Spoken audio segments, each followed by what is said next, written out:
刚进去仨，包括黄志强在里面，别的就没什么动静了。但我觉得会不会里面有其他人？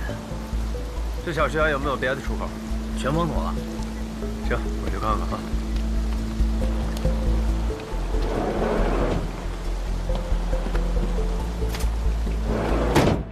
周队，宝贝啊，给我来支酒。来给我。辖区内特勤刚给我返回消息，韦伯豪4号楼606的咨询室是个幌子。黄志强可是道上有名的中间商，像他这样的人啊，弄2把喷子不是什么难事儿。你呀，还是老老实实把龟壳给背上吧。哎，免了吧啊，齁沉的，穿上倒躲不开了。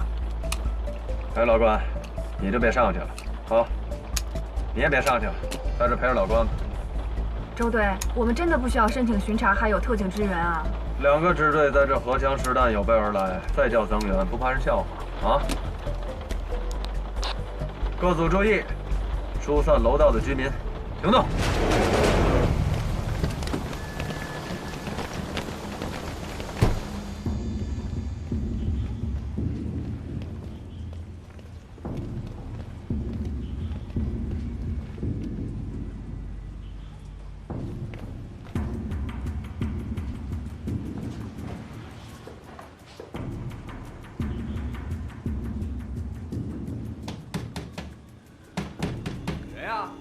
你好，我是楼下业主，你家漏水了，把你家地板都给俺泡烂。我家没漏水，你咋没漏了？漏一宿了。开门，赶紧开门！我跟你讲，不开门我打110了。开门啊，快点！行，等着啊。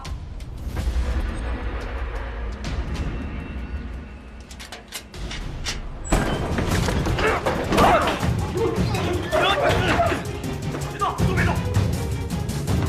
别动！别动！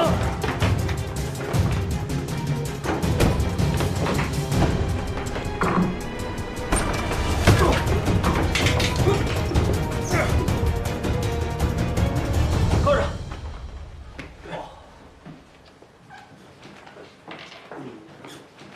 哎，老周，哎，搞定了，搞定了。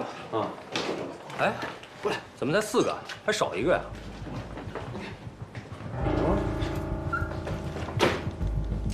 老周，交给你了。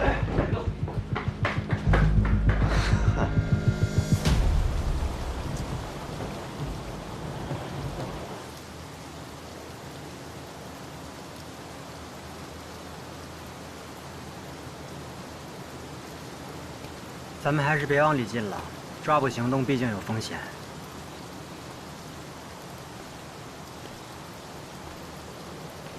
像你这种水平的人，不干刑侦工作可惜了。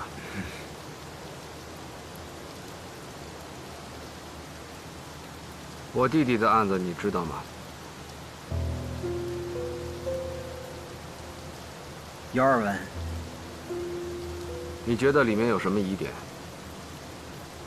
案件细节我不清楚。不是因为是我弟弟，我只是觉得这个案子里面有很多说不通的地方。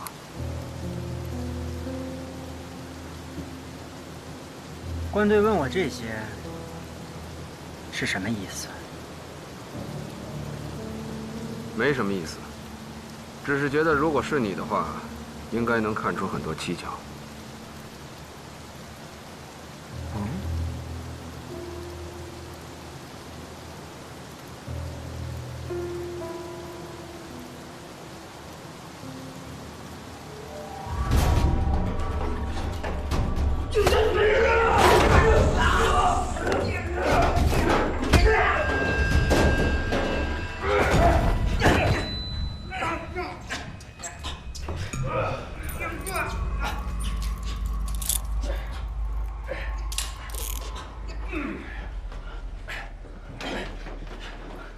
不好意思，官队，漏了一只啊。这没事吧？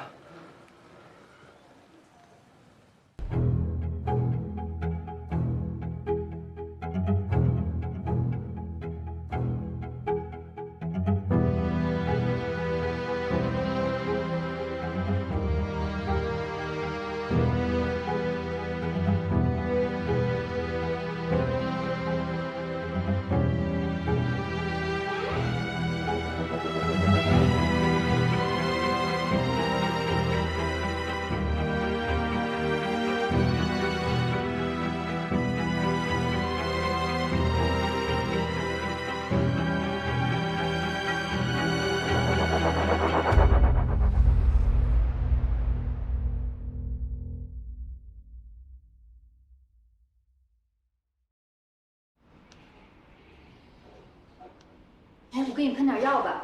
哎，不用，这点小伤过2天就好了。说你，越来越不济了啊！这都让人挂彩。不是你还好意思说啊？啊，不都怪你没控制好局面，衔接这么慢？人家就5个人，那上去6个，一人按一半不就完了吗？你还指望我给你腾个缓冲带啊？这他妈老屁股啊，打死都不肯说。他那小弟呢？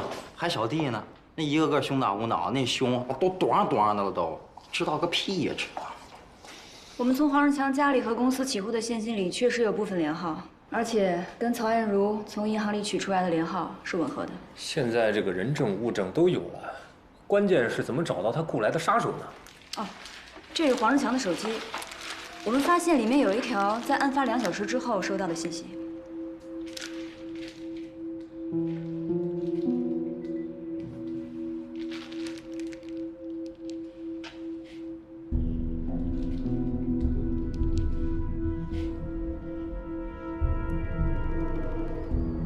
给他打过去。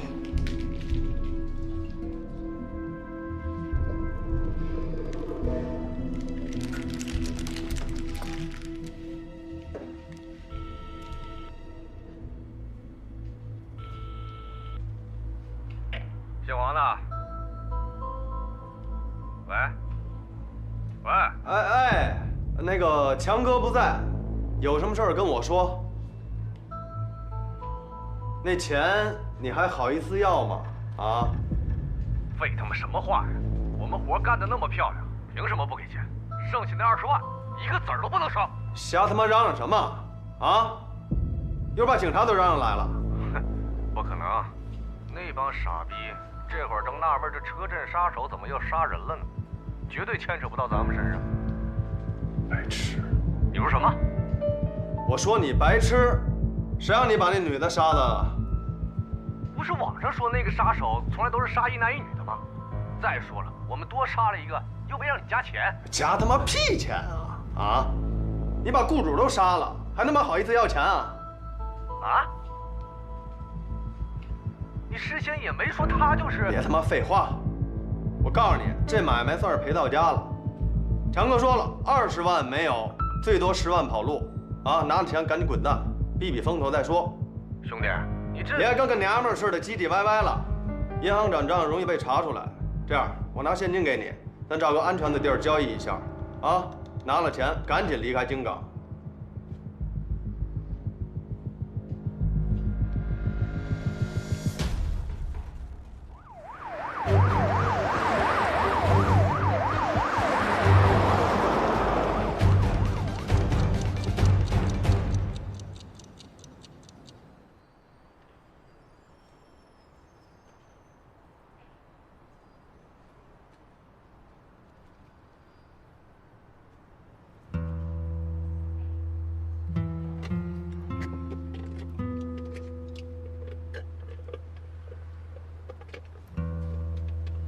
这他妈得盯到什么时候啊？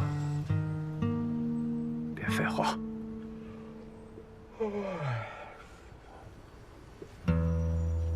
哎，老关来了。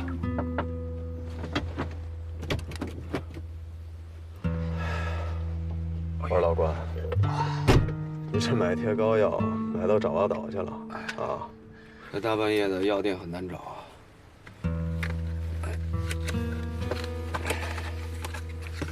淤血还没化开，得贴在淤上面。就贴这儿就行了。怎么样啊？啊？还有辆黑色的奇瑞在这儿都绕了2圈了。技术队查了他的牌照信息，是个汽车租赁公司，2个小时前刚租出去的。车主是用身份证登的记，所以现在凶手叫什么名字我们都知道啊。总有贼是笨死的，那还不下手啊？哎，不着急，小王他们跟着呢，而且前面路口也都封锁了，跑不了。等他们拿钱的时候再抓人，啊。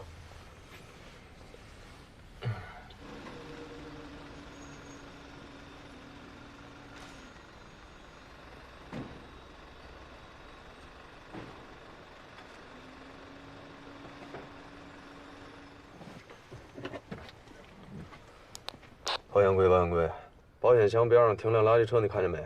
看到了，看到了。会不会有什么问题啊？赶紧联系向阳环卫，啊，车牌号码报给他们，查一下这个车的出境情况。order。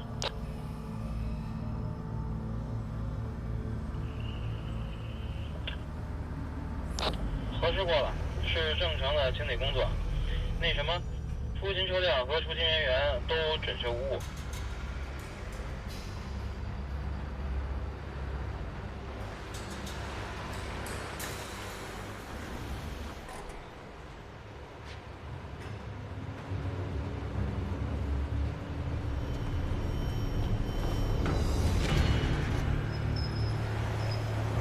保险箱已经转移到垃圾车上了，收缩范围。等他们上垃圾车翻钱的时候，我们就上垃圾车里面翻他们。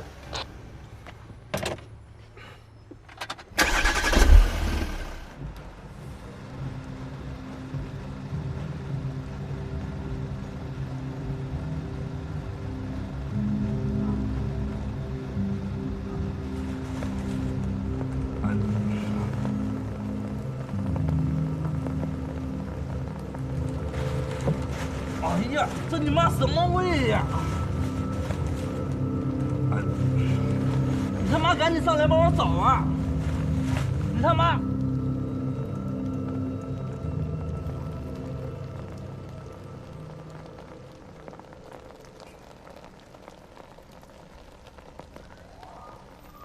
海港队的案子还麻烦你们长风队了，辛苦你们了。捎带手的事儿，白局太客气了。你想呢，在专案组多卖卖力，回头我再给你调2个探组。好嘞，白局，您就放心吧。行，这交接的也差不多了，辛苦你们啊！哎，客气客气，白局，慢走啊。好嘞，白局慢走啊。你们那边暂时先不要把案件破获的信息对外透露啊。我跟老白是商量过了，命令肯定是会下的，但要说全支队上下做到滴水不漏，这我可不敢保证。哎，对了，那个叫董涵的，他是在什么媒体？京港头条。这消息都是从他们那儿出去的。目前关注这个系列案件的媒体有很多，但京港头条往往是第一个披露消息的，而且他们的网络电子版也是每天及时更新的。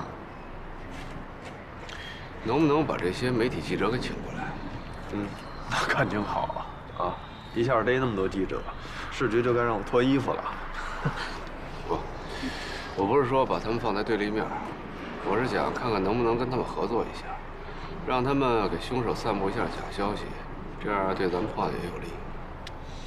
关队，您这话是说的不错，但是你们也知道，这帮记者可是无利不起早的，咱们现在能给他们什么好处？咱们可以向他们承诺，一旦破了案，就可以向他们全面公布采访和报道。更何况，咱们希望他们帮咱们散布的是凶手已经归案。我想，无论这消息是真是假，也是还是挺有冲击力的，他们应该不会拒绝。行，那小周，一会儿让刘队到办公室去。哦。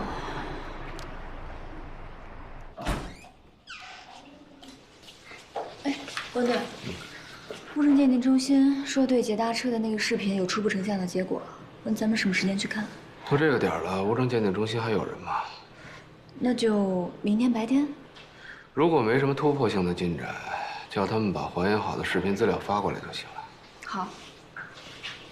哎，对了，如果不断的扩大调取监控的范围，就不能还原那辆车当天晚上全部的行驶路线吗？不断的扩大调取监控的范围，这个筛查的工作量会呈几何倍数不断的增长啊。从操作层面上来讲，这个几乎是不可能实现的。我知道，我就是这么一问。交管局的监控录像一般能够保存多长时间？一般是5年啊，这个还是关队你告诉我的。好，瞧我这记性，岁数大了。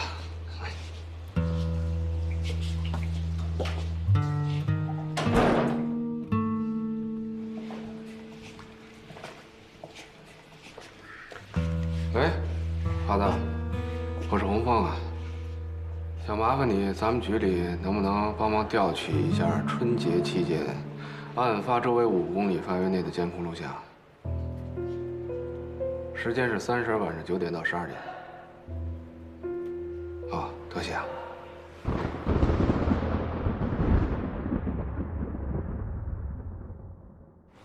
这是怎么回事？替海港支队抓了几个白痴，你竟然能够宣称车震杀手归案了？你看看，市局上上下下都在问我这件事，你怎么解释？我说周去哪儿？你小子刚当了几天队长，你就不想干了是不是？怎么会搞成这样？我没让刘长勇跟媒体说这些啊。刘长勇啊，去把他给我叫来。哎，去。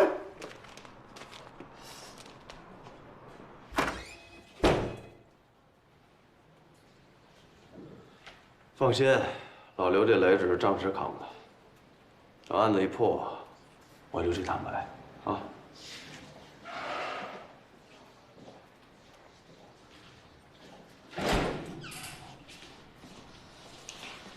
老刘啊，华人帮到底，你再帮我应付一下顾局，他到我办公室都为了破案。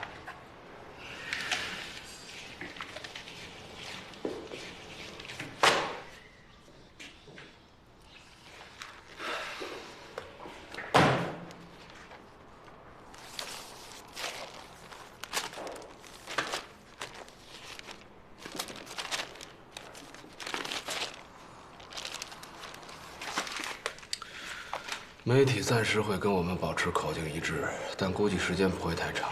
咱们得赶紧找出案子的突破口，大家说说意见。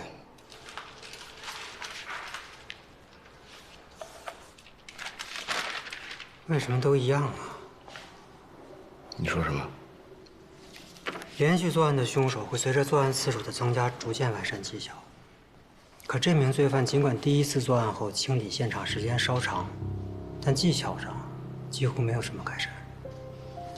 没错，凶手从第一次作案就已经具备了非常完善的反侦查技巧，这一点确实罕见。那会不会凶手之前还实施过其他类型的犯罪，只不过没有伤及人命，所以我们并没有筛查出来？当初案件的筛选标准是什么？暴雨的天气，幽会的男女，清理的现场，反映出强迫症的特征。听上去，只有第3项属于犯罪标记。对，我们没有把前2项排除特征作为犯罪标记，只是范围越清楚，筛选起来越方便。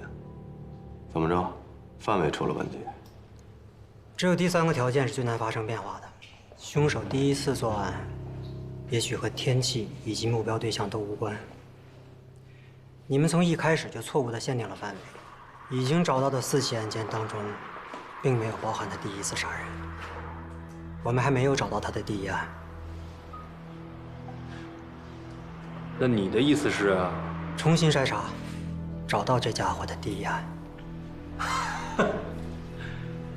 筛查条件就1个，啊，专家只有2，案卷几千本，咱们手上就这么几张牌，我看1个星期都查不出来。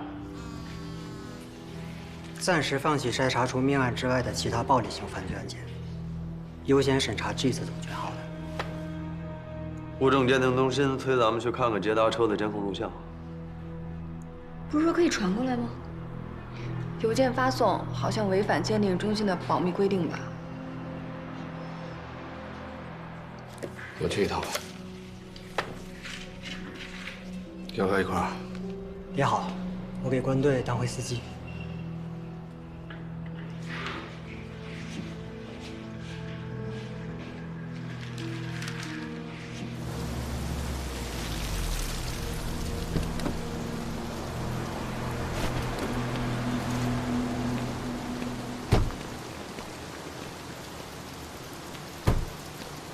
您是王主任？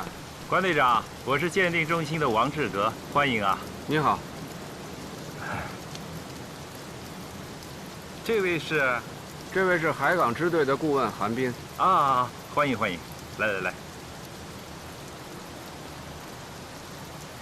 首先是这段车内的凶案视频，我们根据支队的要求，已经进行了进一步的像素处理。还有这个红色的盒子，我们已经尽可能在技术上做了处理。这是个 L 吗？很抱歉，我们只能做到这一步了。这些可以拷贝给我们吗？都在这里。谢谢。那些交通的监控视频呢？我们调取了所有的监控视频，根据这辆车的10个角度进行了高度锐化的像素处理。点击任何一幅都可以看到1200万像素的格式。至于能够发现什么，我就无能为力了。不好意思，失陪一下。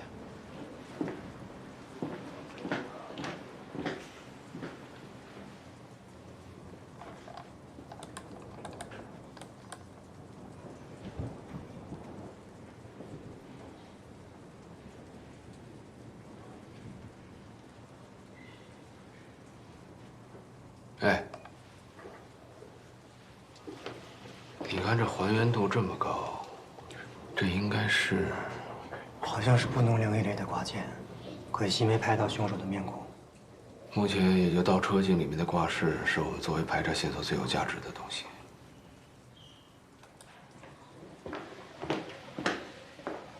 听说凶手已经落网了。是，不过案件的部分细节我们还是需要完善。我们希望能够排除这辆车的嫌疑。王主任，那这些哦，都在 U 盘里。如果技术上需要我们支持的话，我们会尽力而为。行。那我们就先走了。好，谢谢啊，随时联系。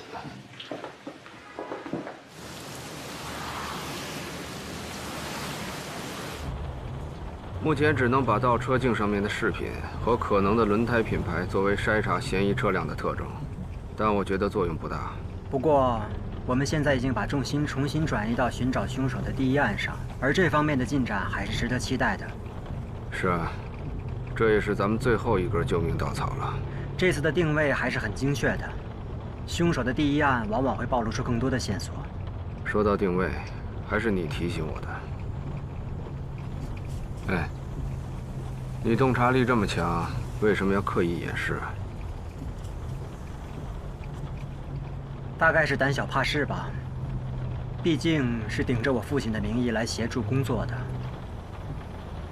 不过，关队上次提起你弟的事，是有什么需要帮忙的吗？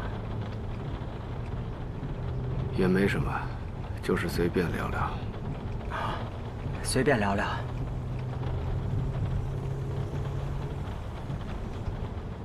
其实也是觉得你能够理解我。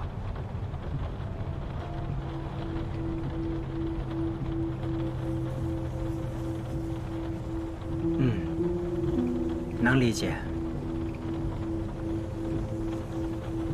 恕我冒昧，关队，你脸上这道疤是……哦，如果不方便说的话。那是2年前的一起案子，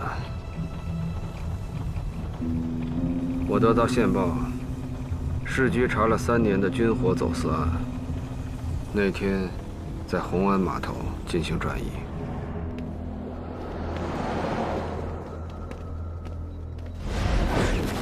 情况紧急，在大队到来之前，我带着周巡和武玲玲先过去了。周巡跟我过去。玲玲守在外边等增援。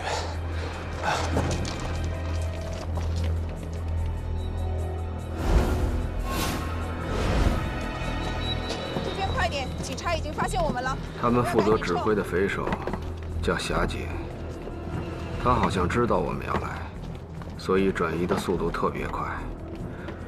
我担心他们在增援到来之前先跑光了，所以就进行了干扰。都别动，把手举起来。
方向太黑了。关队，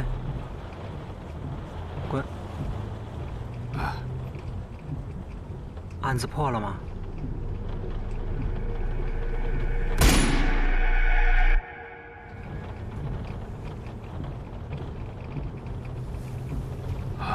破了。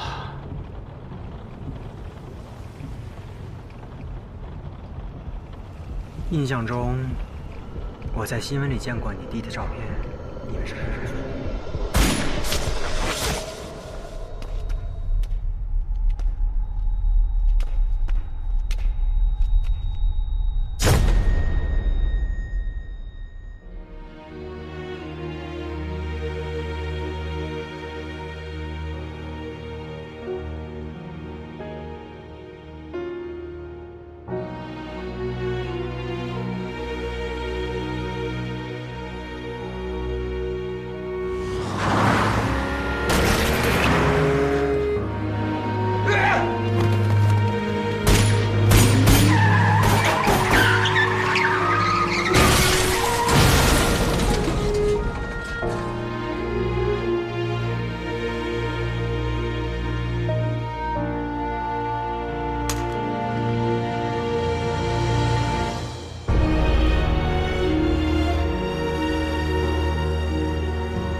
关队，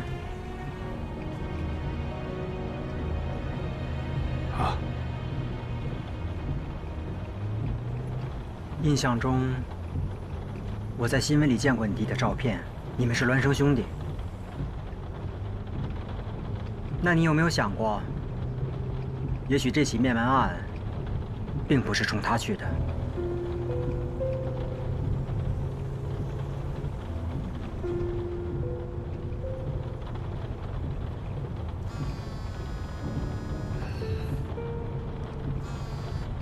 喂，是吗？好，我们在回去的路上。找到了。找到了。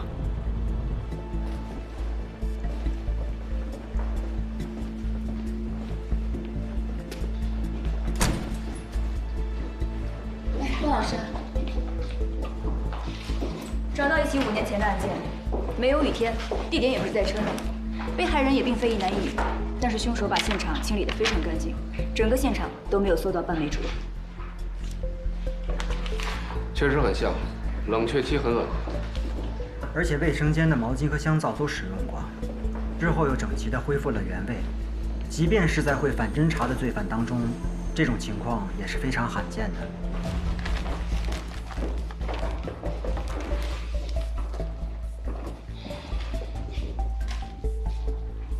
这样，留一部分人把剩下的案卷筛查清楚，其他人跟我回支队。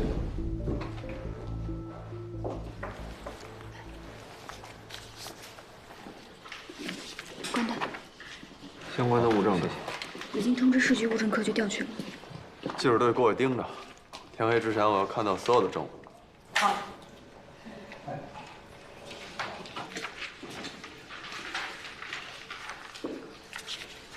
来，说说案子。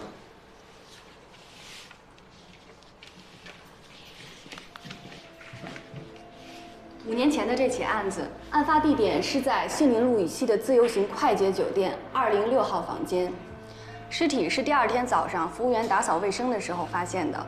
从尸检情况推测来看，案发时间应该是在前一天晚上8点半左右。被害人吕四平，男，41岁，户籍登记地是博物馆西大街，但实际情况是婚后他一直住在妻子的家里，无业，曾因赌博和敲诈勒索被西城分局2次处以行政拘留。自由行酒店违反了治安管理条例，他没有打开视频监控，很难说这是因为凶手的运气好，还是他刻意做出的选择。所以我们现在所掌握的基本情况都是来源于酒店服务人员的目击证词。据悉，案发下午2点左右，吕四平携一名穿着日式、打扮时髦、浓妆艳抹的年轻女性来到酒店，并且亲自用身份证登记开了房，但是并没有人注意到女子离开的时间。根据当日酒店的行程安排，在晚上7点到9点的时候，有一大批旅行团入住酒店，想着应该是趁着人多混乱的时候，没有人注意到女子的离开。死者是被勒颈窒息而亡，可以看出发现尸体时，他是俯卧在双人床还有卫生间的夹道中间，可以看出他的左腿是蜷曲的，右腿是伸直的。值得注意的是，死者的指甲被清理过，也就是说，死者在被害的时候，很可能因为反抗，所以指甲里留下了凶手的皮肤细胞。就凭这一点，就不是一般罪犯做得出来的。不光是如此，凶手在清理现场的时候，不但清理了所有的指纹，连被害人的指纹也清理了，而且他还重新摆放了屋内所有的物品。我们现在有充足的理由怀疑，这是杀害李迪森的凶手第一次实施的谋杀。即便在犯罪标记上非常的符合，可以判断出是同一个凶手所为的。可是我们怎么就能确定，这就是凶手的第一案呢？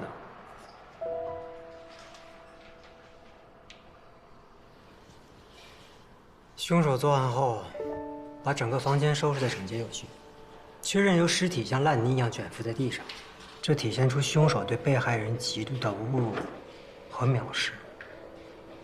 也就是说，只有这一案明显暴露了凶手和被害人之间可能存在着某种情感上的关联。行了，我知道了，马上去啊。市局政治处来了，老刘，你跟记者队盯着物证科，我过一趟，你们继续。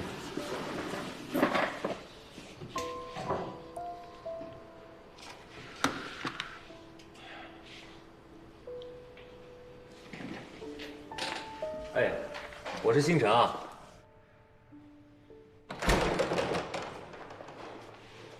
顾局，刘先，我来介绍一下，这位是市局政治处的马主任。哦，马主任，你好。不用了，你就是支队长周巡。对，是我。你们分局应该接到通告，要求你们对关洪峰回聘的事情做一说明。顾局长没有跟你说吗？告诉了，告诉了。顾局第一时间就跟我说了。那个您放心，我们一定在市局要求的时间内递上这份说明。顾局长没跟你说，在事情调查期间，关洪峰不得参加刑侦工作。那个关洪峰是这次案件侦破的核心力量，要是停了他的职，恐怕会对案件侦破的进展会有影响。现在关于这起系列案件的真假消息四处乱飞，除了媒体胡乱猜疑之外，很多都是从你们内部泄露的。不是，马主任，他这个事情吧，他是当时因为……不管是谁，事后要查清楚，该打的打，该罚的罚。但是如果像关洪峰这样一个编外的人泄露出去的，责任如何划分？我们有什么权利处罚人家？那等案子破了，所有的责任都往我身上归也无所谓。但是如果现在停了关洪峰的职，那就等于放走了犯人。马主任，您要知道啊，据我们现在了解，凶手已经杀了不下10个人了。你这是什么态度？难道这么多分局抽出的精英组成的专案组，到头来只有关洪峰一个人会破案？马主任，您的电话是海港的白局。喂，老白。哎，我说老白可以呀，一个电话就把马主任搞定了。哼，你们队帮我们破了个大案子，让老白帮你们说几句话，也算是礼尚往来嘛。老关，我该做的可都做了，底下看你的了。已经不止了。我们查到这个吕四平曾经因为敲诈勒索，被西城区公安分局行政拘留。当时有个共犯叫高亮，笔录上说是他的发小。找到了，这个高亮去年因为寻衅滋事被判处有期徒刑2年，目前正在京港3监服刑呢。那得了，咱俩去探个店呗。走。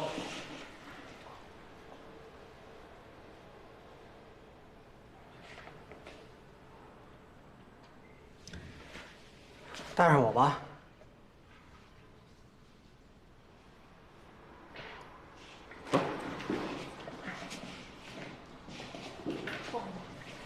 哎，那我怎么办？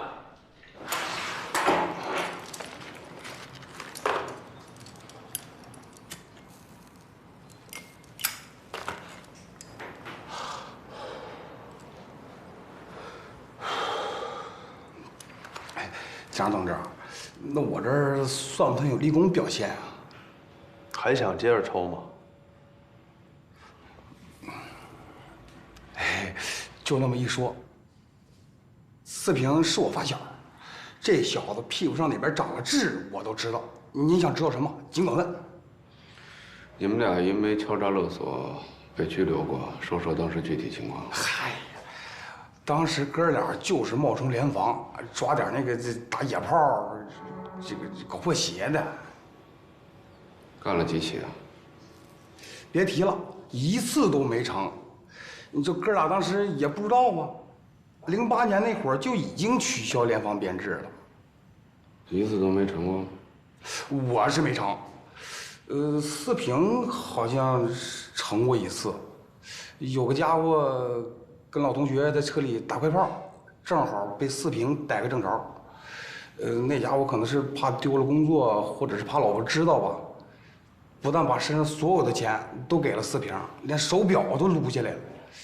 那男的好像是个什么大学的老师，反正后来四平又管他要过几回钱。那人开的什么车？这个他好像跟我说过是富康啊，还是巴萨特。捷达，凯文瑞，对，捷达。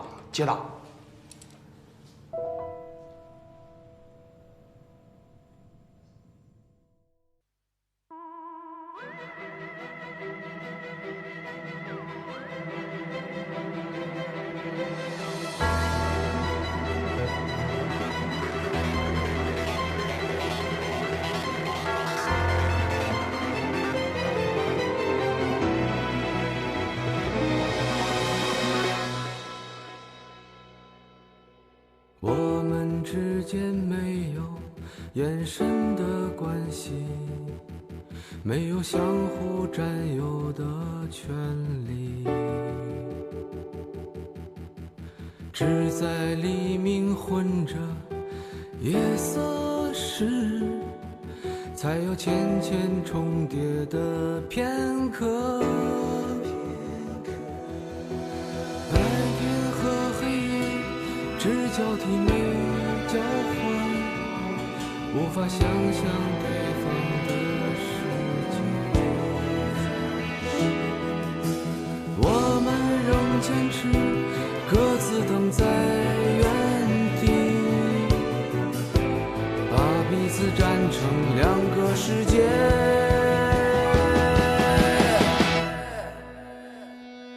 你永远不懂我伤悲，像白天不懂夜的黑，像永恒燃烧的太阳，不懂那月亮的盈缺。你永远不懂我伤悲，像白天不懂夜的黑，不懂那星星为何会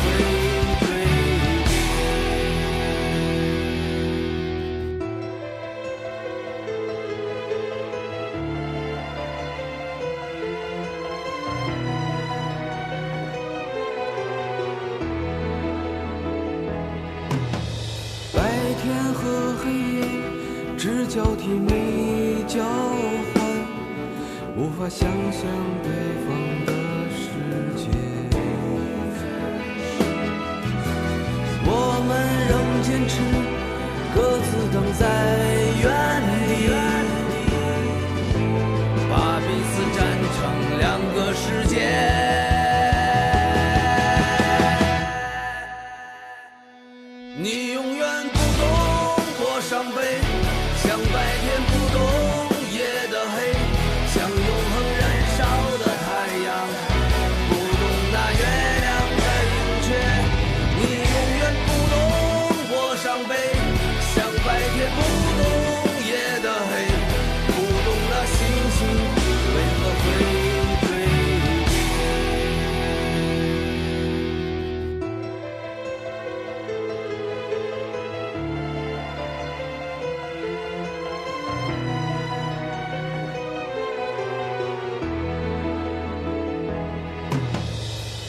天和黑夜只交替没交换，无法想象对方的世界。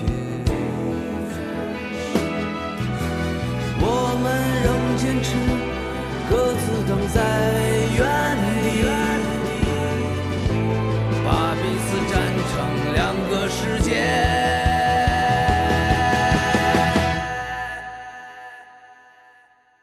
你永远不懂我伤悲，像白天不懂夜的黑，像永恒燃烧的太阳，不懂那月亮的盈缺。你永远不懂我伤悲，像白天不懂夜的黑，不懂那星星为何会坠跌。你永远不懂我伤悲，像白天不懂夜的黑，像永恒燃烧的太阳，不懂那月亮的盈缺。你永远不懂我伤悲，像白天不懂夜的黑，不懂那星星为何会坠跌，